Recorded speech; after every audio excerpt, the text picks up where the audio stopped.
The Nameless City. When I drew nigh the Nameless City, I knew it was accursed. I was traveling in a parched and terrible valley under the moon, and afar I saw it protruding uncannily above the sands as parts of a corpse may protrude from an ill-made grave. Fear spoke from the age-worn stones of this hoary survivor of the deluge, this great-grandmother of the eldest pyramid, and a viewless aura repelled me and bade me retreat from antique and sinister secrets that no man should see, and no man else had ever dared to see.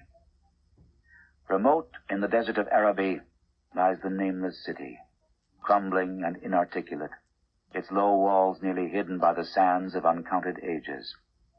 It must have been thus before the first stones of Memphis were laid, and while the bricks of Babylon were yet unbaked. There is no legend so old as to give it a name, or to recall that it was ever alive, but it is told of in whispers around campfires, and muttered about by grand dams in the tents of sheiks, so that all the tribes shun it without wholly knowing why. It was of this place that Abdul al-Hazred, the mad poet, dreamed on the night before he sang his unexplainable couplet. That is not dead which can eternal lie, and with strange eons even death may die. I should have known that the Arabs had good reason for shunning the Nameless City, the city told of in strange tales but seen by no living man.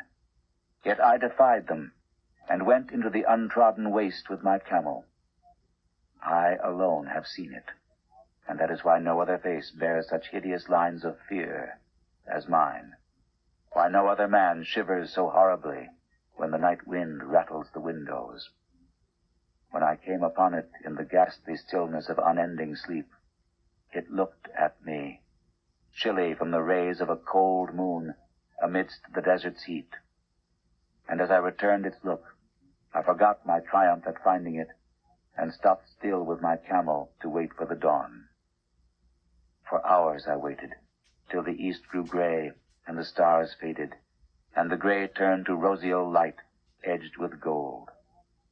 I heard a moaning and saw a storm of sand stirring among the antique stones, though the sky was clear and the vast reaches of the desert still. Then suddenly, above the desert's far rim, came the blazing edge of the sun, seen through the tiny sandstorm which was passing away, and in my fevered state I fancied that from some remote depth there came a crash of musical metal to hail the fiery disk, as Memnon hails it from the banks of the Nile. My ears rang, and my imagination seethed as I led my camel slowly across the sand to that unvocal stone place, that place too old for Egypt and Meroe to remember, that place which I alone of living men had seen. In and out amongst the shapeless foundations of houses and palaces I wandered, finding never a carving or inscription to tell of those men, if men they were, who built the city and dwelt therein so long ago.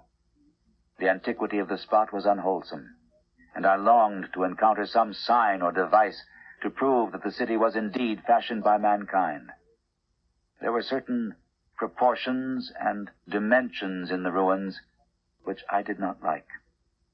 I had with me many tools, and dug much within the walls of the obliterated edifices, but progress was slow, and nothing significant was revealed.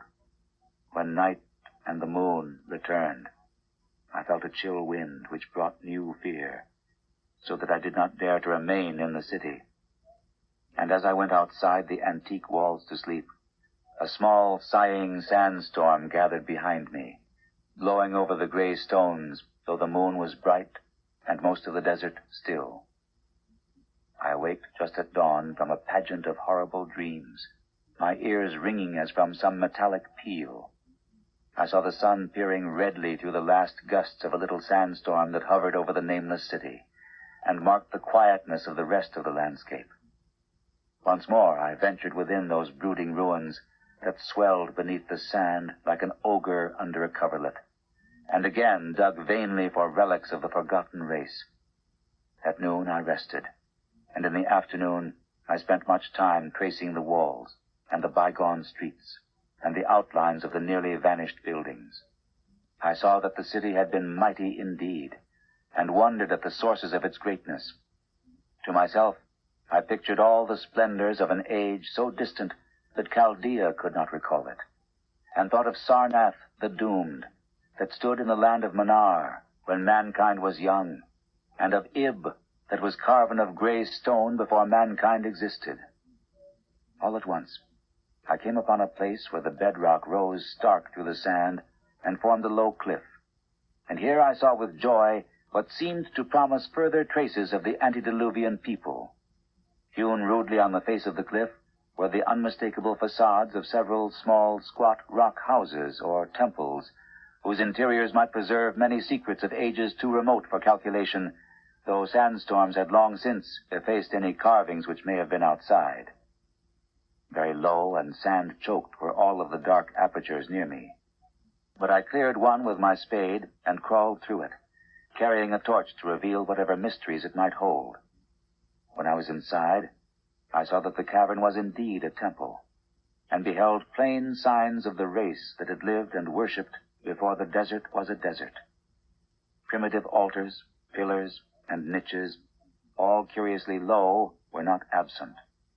And though I saw no sculptures nor frescoes, there were many singular stones clearly shaped into symbols by artificial means. The lowness of the chiseled chamber was very strange, for I could hardly more than kneel upright. But the area was so great that my torch showed only part at a time. I shuddered oddly in some of the far corners, for certain altars and stones suggested forgotten rites of terrible, revolting, and inexplicable nature, and made me wonder what manner of men could have made and frequented such a temple. When I had seen all that the place contained, I crawled out again, avid to find what the other temples might yield. Night had now approached, yet the tangible things I had seen made curiosity stronger than fear, so that I did not flee from the long moon-cast shadows that had daunted me when first I saw the Nameless City. In the twilight, I cleared another aperture, and with a new torch crawled into it, finding more vague stones and symbols, though nothing more definite than the other temple had contained. The room was just as low, but much less broad, ending in a very narrow passage crowded with obscure and cryptical shrines. About these shrines I was prying, when the noise of a wind and of my camel outside broke through the stillness and drew me forth to see what could have frightened the beast. The moon was gleaming vividly over the primeval ruins, lighting a dense cloud of sand that seemed blown by a strong but decreasing wind from some point along the cliff ahead of me. I knew it was this chilly, sandy wind which had disturbed the camel, and was about to lead him to a place of better shelter, when I chanced to glance up, and saw that there was no wind atop the cliff. This astonished me, and made me fearful again, but I immediately recalled the sudden local winds I had seen and heard before at sunrise and sunset, and judged it was a normal thing. I decided that it came from some rock fissure leading to a cave, and watched the troubled sand to trace it to its source, soon perceiving that it came from the black orifice of a temple a long distance south of me, almost out of sight. Against the choking sand cloud, I plodded toward this temple, which, as I neared it, loomed larger than the rest, and showed a doorway far less clogged with caked sand. I would have entered, had not the terrific force of the icy wind almost quenched my torch. It poured madly out of the dark door, sighing uncannily as it ruffled the sand and spread about the weird ruins. Soon it grew fainter, and the sand grew more and more still, till finally all was at rest again. But a presence seemed stalking among the spectral stones of the city, and when I glanced at the moon, it seemed to quiver as though mirrored in unquiet waters. I was more afraid than I could explain, but not enough to dull my thirst for wonder. So as soon as the wind was quite gone, I crossed into the dark chamber from which it had come. This temple, as I had fancied from the outside, was larger than either of those I had visited before, and was presumably a natural cavern, since it bore winds from some region beyond. Here I could stand quite upright, but saw that the stones and altars were as low as those in the other temples. On the walls and roof, I beheld for the first time some traces of the pictorial art of the ancient race, curious curling streaks of paint that had almost faded or crumbled away. And on two of the altars, I saw, with rising excitement, a maze of well-fashioned curvilinear carvings. As I held my torch aloft, it seemed to me that the shape of the roof was too regular to be natural, and I wondered what the prehistoric cutters of stone had first worked upon. Their engineering skill must have been vast. Then a brighter flare of the fantastic flame showed me that for which I had been seeking, the opening to those remoter abysses whence the sudden wind had blown. And I grew faint when I saw that it was a small and plainly artificial door chiseled in the solid rock. I thrust my torch within, beholding a black tunnel with the roof arching low over a rough flight of very small, numerous, and steeply descending steps.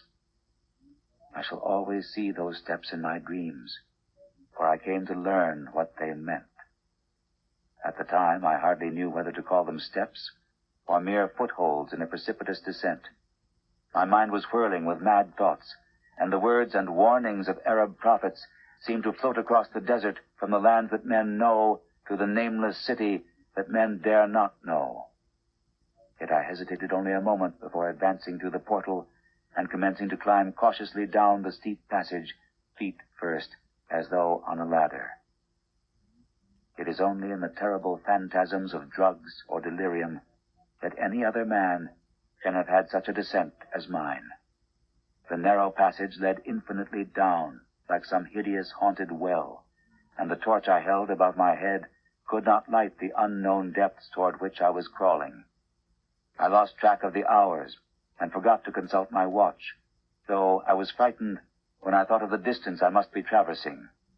There were changes of direction and of steepness, and once I came to a long, low, level passage where I had to wriggle feet first along the rocky floor, holding my torch at arm's length beyond my head. The place was not high enough for kneeling. After that were more of the steep steps, and I was still scrambling down interminably when my failing torch died out. I do not think I noticed it at the time, but when I did notice it, I was still holding it high above me as if it were ablaze. I was quite unbalanced with that instinct for the strange and the unknown which has made me a wanderer upon earth and a haunter of far, ancient, and forbidding places. In the darkness, there flashed before my mind fragments of my cherished treasury of demoniac lore, sentences from Al-Hazred, the mad Arab, paragraphs from the apocryphal nightmares of Damascius, and infamous lines from the delirious Images du Monde of Gautier de Metz. I repeated queer extracts and muttered of Afrasiab and the demons that floated with him down the Oxus, later chanting over and over again a phrase from one of Lord Dunsany's tales, the unreverberate blackness of the abyss. Once, when the descent grew amazingly steep, I recited something in sing-song from Thomas Moore, until I feared to recite more. A reservoir of darkness, black as witches' cauldrons are, when filled with moon drugs in the eclipse distilled. Leaning to look if foot might pass down through that chasm, I saw beneath, as far as vision could explore, the jetty sides as smooth as glass, looking as if just varnished o'er with that dark pitch the sea of death throws out upon its slimy shore. Time had quite ceased to exist when my feet again felt a level floor, and I found myself in a place slightly higher than the rooms in the two smaller temples, now so incalculably far above my head. I could not quite stand, but could kneel upright, and in the dark I shuffled and crept hither and thither at random. I soon knew that I was in a narrow passage, whose walls were lined with cases of wood, having glass fronts. As in that Paleozoic and abysmal place, I felt of such things as polished wood and glass. I shuddered at the possible implications. The cases were apparently ranged along each side of the passage at regular intervals, and were oblong and horizontal, hideously like coffins in shape and size. When I tried to move 2 or 3 for further examination, I found they were firmly fastened. I saw that the passage was a long one, so floundered ahead rapidly in a creeping run that would have seemed horrible had any eye watched me in the blackness, crossing from side to side occasionally to feel of my surroundings and be sure the walls and rows of cases still stretched on. Man is so used to thinking visually that I almost forgot the darkness and pictured the endless corridor of wood and glass in its low-studded monotony as though I saw it.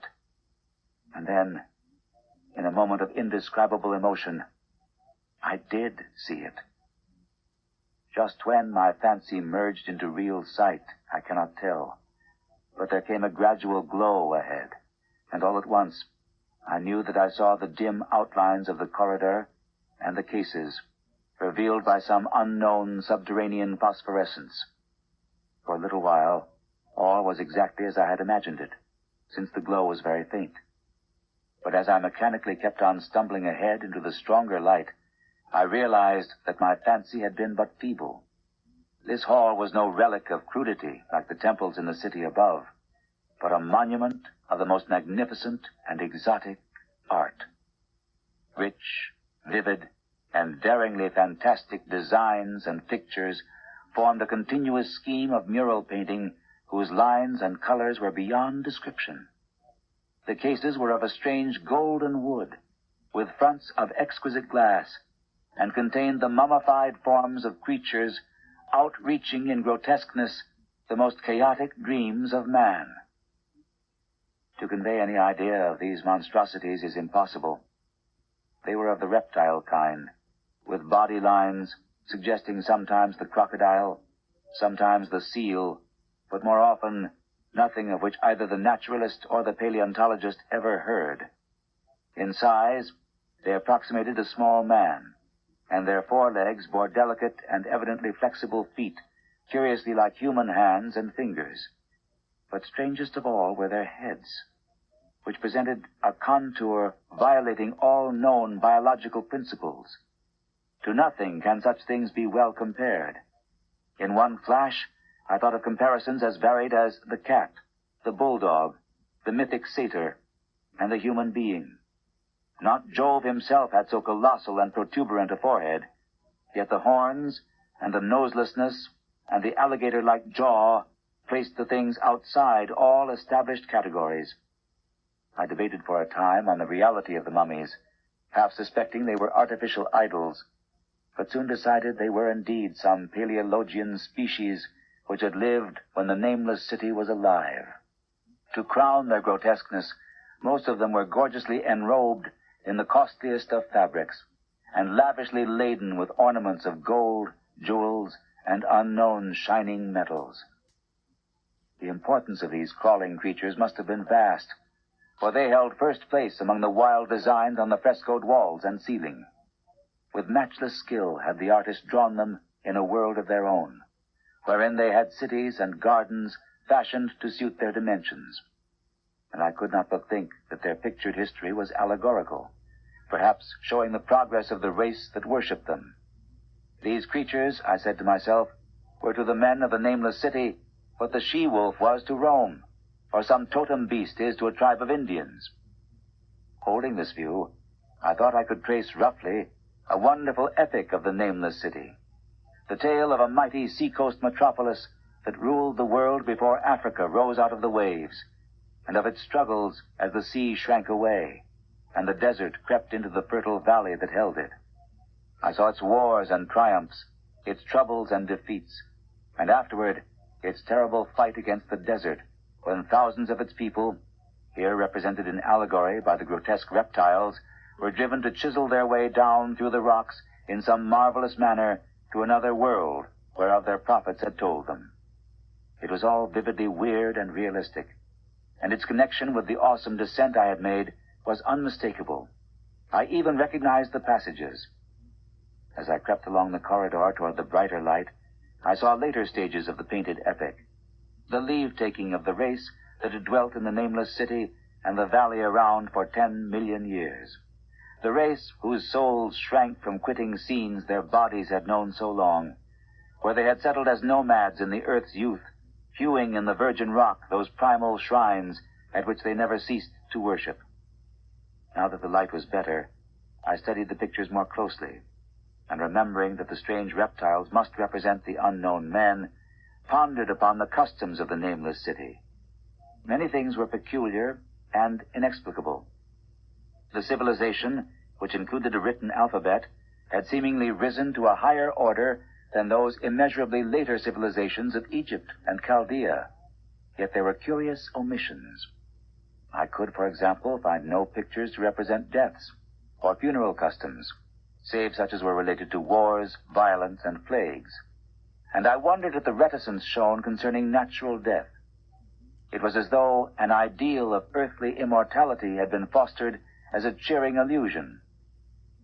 Still nearer the end of the passage were painted scenes of the utmost picturesqueness and extravagance, contrasted views of the Nameless City in its desertion and growing ruin, and of the strange new realm or paradise to which the race had hewed its way through the stone. In these views, the city and the desert valley were shown always by moonlight, a golden nimbus hovering over the fallen walls and half revealing the splendid perfection of former times, shown spectrally and elusively by the artist. The paradisal scenes were almost too extravagant to be believed, portraying a hidden world of eternal day, filled with glorious cities and ethereal hills and valleys. At the very last, I thought I saw signs of an artistic anticlimax. The paintings were less skillful, and much more bizarre than even the wildest of the earlier scenes. They seemed to record a slow decadence of the ancient stock, coupled with a growing ferocity toward the outside world from which it was driven by the desert. The forms of the people, always represented by the sacred reptiles, appeared to be gradually wasting away, though their spirit, as shown hovering about the ruins by moonlight, gained in proportion. Emaciated priests, displayed as reptiles in ornate robes, cursed the upper air and all who breathed it. And one terrible final scene showed a primitive-looking man, perhaps a pioneer of ancient Irem, the city of pillars, torn to pieces by members of the elder race. I remembered how the Arabs fear the Nameless City, and was glad that beyond this place the gray walls and ceiling were bare. As I viewed the pageant of mural history, I had approached very closely the end of the low-ceilinged hall, and was aware of a great gate, through which came all of the illuminating phosphorescence. Creeping up to it, I cried aloud in transcendent amazement at what lay beyond. For instead of other and brighter chambers, there was only an illimitable void of uniform radiance, such as one might fancy when gazing down from the peak of Mount Everest upon a sea of sunlit mist. Behind me was a passage so cramped that I could not stand upright in it. Before me was an infinity of subterranean effulgence. Reaching down from the passage into the abyss was the head of a steep flight of steps, small, numerous steps like those of the black passages I had traversed. But after a few feet, the glowing vapors concealed everything. Swung back open against the left-hand wall of the passage was a massive door of brass, incredibly thick and decorated with fantastic bas-reliefs, which could, if closed, shut the whole inner world of light away from the vaults and passages of rock. I looked at the steps, and for the nonce dared not try them. I touched the open brass door and could not move it. Then I sank prone to the stone floor, my mind aflame with prodigious reflections which not even a death-like exhaustion could banish. As I lay still with closed eyes, free to ponder, many things I had lightly noted in the frescoes came back to me with new and terrible significance. Scenes representing the Nameless City in its heyday, the vegetation of the valley around it, and the distant lands with which its merchants traded. The allegory of the crawling creatures puzzled me by its universal prominence, and I wondered that it should be so closely followed in a pictured history of such importance. In the frescoes, the Nameless City had been shown in proportions fitted to the reptiles. I wondered what its real proportions and magnificence had been, and reflected a moment on certain oddities I had noticed in the ruins. I thought curiously of the lowness of the primal temples and of the underground corridor, which were doubtless hewn thus out of deference to the reptile deities there honored, though it perforce reduced the worshippers to crawling. Perhaps the very rites had involved the crawling in imitation of the creatures. No religious theory, however, could easily explain why the level passage in that awesome descent should be as low as the temples, or lower, since one could not even kneel in it. As I thought of the crawling creatures, whose hideous, mummified forms were so close to me, I felt a new throb of fear. Mental associations are curious, and I shrank from the idea that, except for the poor, primitive man torn to pieces in the last painting, mine was the only human form amidst the many relics and symbols of primordial life. But as always in my strange and roving existence, wonder soon drove out fear, for the luminous abyss and what it might contain presented a problem worthy of the greatest explorer. That a weird world of mystery lay far down that flight of peculiarly small steps, I could not doubt, and I hoped to find there those human memorials which the painted corridor had failed to give. The frescoes had pictured unbelievable cities, hills, and valleys in this lower realm, and my fancy dwelt on the rich and colossal ruins that awaited me. My fears, indeed, concerned the past rather than the future. Not even the physical horror of my position in that cramped corridor of dead reptiles and antediluvian frescoes, miles below the world I knew, and faced by another world of eerie light and mist, could match the lethal dread I felt at the abysmal antiquity of the scene and its soul. An ancientness so vast that measurement is feeble seemed to leer down from the primal stones and rock-hewn temples in that nameless city, while the very latest of the astounding maps in the frescoes showed oceans and continents that man has forgotten, with only here and there some vaguely familiar outline. Of what could have happened in the geological eons since the paintings ceased and the death-hating race resentfully succumbed to decay, no man might say. Life had once teemed in these caverns and in the luminous realm beyond. Now I was alone with vivid relics, and I trembled to think of the countless ages through which these relics had kept a silent and deserted vigil. Suddenly, there came another burst of that acute fear which had intermittently seized me ever since I first saw the terrible valley and the nameless city under a cold moon, and despite my exhaustion, I found myself starting frantically to a sitting posture and gazing back along the black corridor toward the tunnels that rose to the outer world. My sensations were much like those which had made me shun the nameless city at night, and were as inexplicable as they were poignant. In another moment, however, I received a still greater shock in the form of a definite sound, the first which had broken the utter silence of these tomb-like depths. It was a deep, low moaning, as of a distant throng of condemned spirits, and came from the direction in which I was staring. Its volume rapidly grew, till soon it reverberated frightfully through the low passage, and at the same time I became conscious of an increasing draught of cold air, likewise flowing from the tunnels and the city above. The touch of this air seemed to restore my balance, for I instantly recalled the sudden gusts which had risen around the mouth of the abyss each sunset and sunrise, one of which had indeed served to reveal the hidden tunnels to me. I looked at my watch and saw that sunrise was near, so braced myself to resist the gale which was sweeping down to its cavern home as it had swept forth at evening. My fear again waned low, since a natural phenomenon tends to dispel broodings over the unknown. More and more madly poured the shrieking, moaning night wind into that gulf of the inner earth. I dropped prone again and clutched vainly at the floor for fear of being swept bodily through the open gate into the phosphorescent abyss. Such fury I had not expected, and as I grew aware of an actual slipping of my form toward the abyss, I was beset by 1,000 new terrors of apprehension and imagination. The malignancy of the blast awakened incredible fancies. Once more, I compared myself shudderingly to the only other human image in that frightful corridor, the man who was torn to pieces by the nameless race, For in the fiendish clawing of the swirling currents, there seemed to abide a vindictive rage all the stronger because it was largely impotent. I think I screamed frantically near the last. I was almost mad.